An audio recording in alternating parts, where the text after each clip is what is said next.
Սիրելի հայրենակիցներ, գործընկերներ եւ համախոհներ։ 2025 թվականի հուլիսի 4-ին, երբ դեռ մեկ ամիսը կալանքից չէր լրացել, դիմեցի ձեզ ու ասացի իմ նախաձեռնության մասին, որն այսօր իրականություն է դառնում։ Այդ օրը միասին որոշեցինք, որ միասնական մեկ բռունցք դառնալով մտնում ենք քաղաքական պայքարի մեջ, հանուն մեր հայրենիքի լավ ապագայի։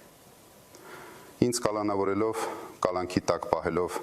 փոքրիկ խմբակը կարծում էր, որ կլռեցնեն, կմեկուսացնեն ոչ միայն ինձ, այլ Հայաստանի ձայնը, մեր ժողովրդի ձայնը, մեր քաղաքացու ձայնը, ձեր բոլորի ձայնը։ Բայց նրանք հերթական անգամ սխալվեցին ու ձախողեցին։ Հիմա մեր ձայն ավելի բարձր է հնչում։ Հիմա մենք ձեզ հետ ավելի ուժեղ ենք, քան երբևէ։ Այսօր եւս մեկ անգամ հաստատում ենք, որ Հայաստանում քաղաքական իրավիճակը վերջնականապես փոխվել է, ու փոքրիկ խմբակն արդեն ուժ չունի իր թուլացած դիրքերը վերականգնելու համար։ Ժողովուրդը դժգոհ է իշխանություններից։ Հասարակության մեծ մասը վերջնականապես հիասթափված է, քանի որ իշխանությունը ձախողել է ամեն ինչ՝ արտաքին քաղաքականությունը, ներքին քաղաքականությունը, սոցիալական ոլորտը։ Տնտեսության վիճակը կարելի է բնորոշել մեկ նախադասությամբ. աղքատ ենք ու խրված պարտքերի մեջ։ Մեր երկրին ամեն տեսակի արհավիրք, դժբախտություն ու թուլություն բերածները վերջին շրջանում միայն խոստանում են ու խոսում են մի բանից՝ թույլ խաղաղությունից։ Խաղաղություն առանց ուժեղ պետության կոչվում է հանձնվել։ Նրանք հանրությանը մոլորեցնում են, թե իբր ուժեղ բանակ ունենալը համարժեք է պատերազմի։ Սա հերթական սուտն է հանրությանը վախեցնելու համար։ Մենք ուզում ենք խաղաղություն, ուզում ենք ուժեղ եւ արժանապատիվ խաղաղություն։ Աշխարհում ոչ մի երկիր չի կարող իրական խաղաղության մասին բանակցել խաղաղություն ավերսելով։ Մենք կուժեղացնենք մեր բանակն ու պաշտպանությունը նոր տեխնոլոգիաների ներդրմամբ, ժամանակակից պաշտպանության ծրագրի մշակմամբ եւ դրա ներդրմամբ, որովհետեւ ուժեղ խաղաղությունը պահանջում է ուժեղ ու ժամանակակից բանակ։ Մենք մեր հայրենակիցներին առաջարկվելիք ծրագրում չենք խաբելու, որ պաշտոն ստանանք ու առաջին որոշմամբ պարգևավճարներ սահմանենք։ Չի կարելի դատարկել պետական բյուջեն ու լցնել սեփական գրպանները, այլ պետք է անել ճիշտ հակառակը։ Մի առիթով հայտարարել էի նույնիսկ մեր սեփական գրպանների հաշվին պարտավոր ենք հարստացնել մեր երկիրը։ Մեր առաջարկելիք ծրագիրը ամենաիրատեսականն ու լավագույնն է լինելու ու լայն ճանապարհ է բացելու դեպի ուժեղ Հայաստան։ Մեր մեծ թիմը եւ ես անձամբ աշխատում ենք ոչ թե երկրի տնտեսության դանդաղ վերակենդանացման, սոցիալական իրավիճակի որոշակի բարելավման, այսինքն յոլա գնալու ռեժիմին վերադառնալու համար, այլ որպեսզի հստակ ու արագ քայլերով տանենք Հայաստանը սրընթաց զարգացման, իսկ մարդկանց դեպի տեսանելի բարեկեցություն։ Բարեկեցություն, որտեղ մարդիկ արժանապատիվ աշխատանքով վաստակում են արժանապատիվ աշխատավարձ։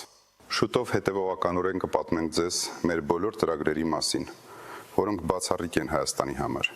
ու թույլ կտան արագորեն լուծել մեր ժողովրդի կենսամակարդակի բարձրացման գլխավոր խնդիրը։ Մենք ուզում ենք Հայաստանը դարձնել արժանապատիվ ապրելու եւ արժանապատվորեն աշխատելու, վարձատրվելու երանելի տուն, այլ ոչ թե խեղճ օթևան, որտեղից ուզում են փախչել։ Ինձ հարցնում են, այս վիճակում ինչու որոշեցի մտնել քաղաքականություն։ Ես ծնվել եմ Հայաստանում։ Ես գիտեմ մեր քաղաքում եւ գյուղում ապրելու դժվարություններն ու քաղցրությունը։ Ես չեմ կարող անտարբեր նստել ու հանգիստ նայել, թե ինչպես են իմ հայրենիքը տանում աղետի ու կործանման։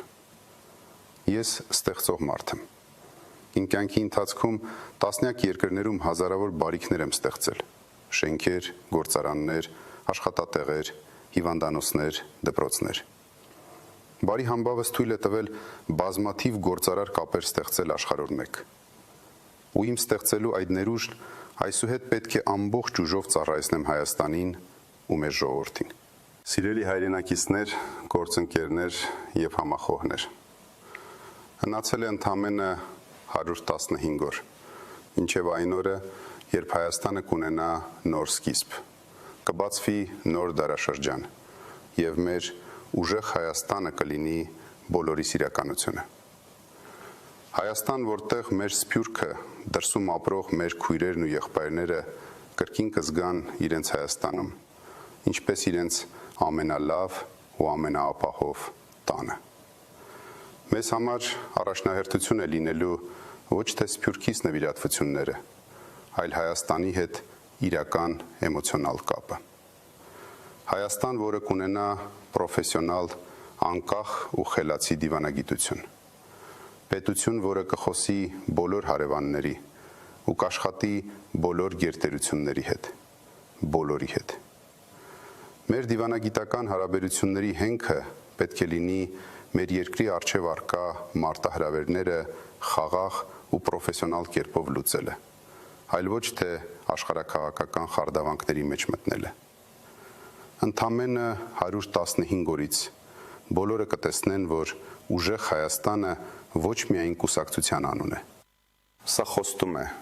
որն այսօր տալիս ենք Հայաստանի ողջ ժողովրդին ու ողջ հայությանը,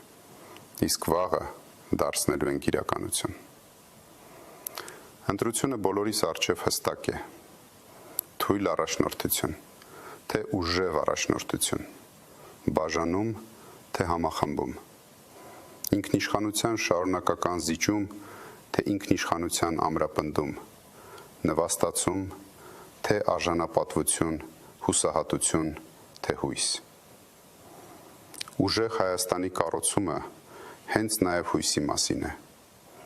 Լավ իմացեք, Հայաստանի նոր, խաղաղ, ապահով ու բարեկեցիկ կյանքի կառուցումը սկսելու ենք ընտրությունների հենց հաջորդ օրվանից, հունիսի 8-ից։ Մեր վճռական, համառ ու չհանձնվող մեծ թիմի հետ միասին չենք կորցնելու ոչ մի օր ուժեղ Հայաստան կառուցելու ճանապարհին։ Ու վստահ եղեք, անպայման հաջողելու ենք մեր ձևով դեպի ուժեղ Հայաստան։ Բաժանորդագրվեք Արմատ մեդիայի ալիքներին YouTube-ում, Facebook-ում, Instagram-ում և Telegram-ում։